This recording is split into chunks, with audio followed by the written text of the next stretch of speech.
शीतला अष्टमी की व्रत कथा। पौराणिक कथा के अनुसार एक दिन वृद्ध महिला और उसकी दो बहुओं ने शीतला माता का व्रत रखा था। दोनों बहुओं ने व्रत के विधान के अनुसार एक दिन पहले ही माता शीतला के भोग के लिए भोजन बनाकर तैयार कर लिया। लेकिन दोनों बहुओं के बच्चे छोटे थे, इसलिए उन्होंने सोचा कि कहीं बासी खाना उनके बच्चों को नुकसान न कर जाए, इसलिए उन्होंने बच्चों के लिए ताज़ा खाना बना दिया। जब वो दोनों शीतला माता के पूजन के बाद घर लौटी तो उन्होंने दोनों बच्चों को मृत अवस्था में पाया। इस पर वह जोर जोर से विलाप करने लगी।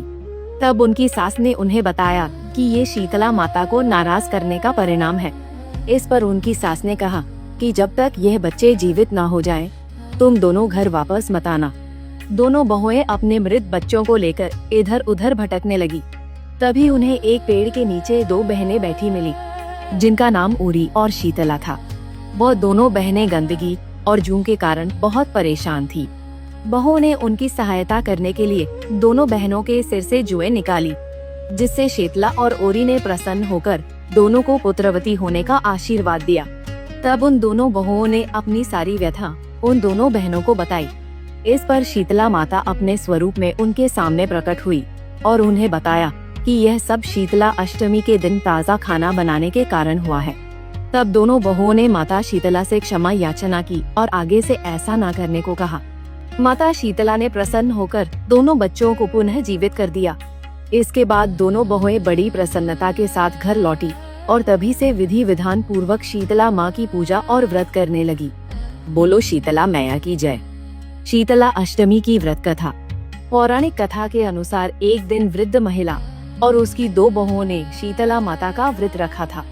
दोनों बहुओं ने व्रत के विधान के अनुसार एक दिन पहले ही माता शीतला के भोग के लिए भोजन बनाकर तैयार कर लिया। लेकिन दोनों बहुओं के बच्चे छोटे थे, इसलिए उन्होंने सोचा कि कहीं बासी खाना उनके बच्चों को नुकसान न कर जाए, इसलिए उन्होंने बच्चों के लिए ताज़ा खाना बना दिया। जब वो दोनों शीतला माता के पूजन के बाद घर लौटी तो उन्होंने दोनों बच्चों को मृत अवस्था में पाया। इस पर वह जोर जोर से विलाप करने लगी। तब उनकी सास ने उन्हें बताया कि ये शीतला माता को नाराज करने का परिणाम है। इस पर उनकी सास ने कहा कि जब तक यह बच्चे जीवित ना हो जाएं, तुम दोनों घर वापस मत आना। दोनों बहुएं अपने मृत बच्चों को लेकर इधर उधर भटकने लगी। तभी उन्हें एक पेड़ के नीचे दो बहनें बैठी मिली, जिनका नाम उरी और शीतला था।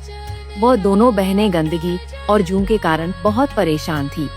बहुओं ने उनकी सहायता करने के लिए दोनों बहनों के सिर से जुएं निकाली, जिससे शीतला और ओरी ने प्रसन्न होकर दोनों को पुत्रवती होने का आशीर्वाद दिया।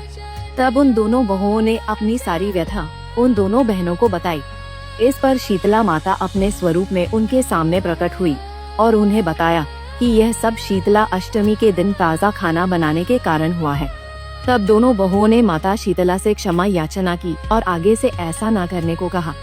माता शीतला ने प्रसन्न होकर दोनों बच्चों को पुनः जीवित कर दिया। इसके बाद दोनों बहुएं बड़ी प्रसन्नता के साथ घर लौटी और तभी से विधि विधान पूर्वक शीतला माँ की पूजा और व्रत करने लगी। बोलो शीतला मैया की जय।